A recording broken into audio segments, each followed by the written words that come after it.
22 જાન્યુઆરી અયોધ્યામાં ભગવાન શ્રી રામની પ્રાણ પ્રતિષ્ઠા યોજાવાની છે, જેના માટે ગુજરાતમાંથી અનેક ચીજવસ્તુઓ બનાવીને અયોધ્યા મોકલવામાં આવી છે।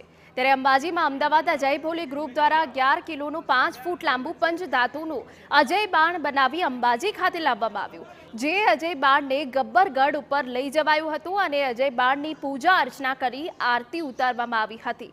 મહત્વનું છે કે અંબાજી સાથે ભગવાન શ્રી રામનો જૂનો સંબંધ છે, કેમ કે વનવાસ દરમિયાન ભગવાન શ્રી રામને શ્રીંગી ઋષિએ માતાજીની આરાધના કરવા કહ્યું હતું।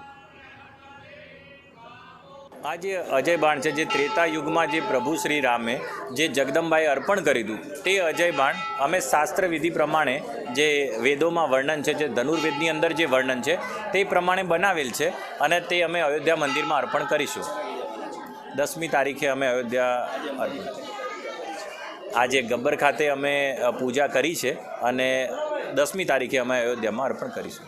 ભગવાન રામનું અંબાજી માતા સાથે પણ નાતું છે કે ત્રેતાયુગમાં રાવણને મારવા માટે જે અજય બાણ રામ ભગવાનને મા જગદંબાએ અજય માતાના મંદિર ઉપરથી આપ્યું હતું એવી માન્યતા છે। તો મંદિરના ભક્ત જય ભોલે ગ્રુપવાળા અમદાવાદવાળા જે છે એ લોકોએ અજય બાણનું પંચધાતુમાં એક પ્રતિલિપિ તૈયાર કરીને રામ જન્મભૂમિમાં તૈયાર થતું મંદિરમાં 22મી તારીખ પહેલાં ત્યાં અર્પણ કરવા માટે જે એક અભિગમ દર્શાવ્યું છે એનું અમે એને આવકારીએ છીએ।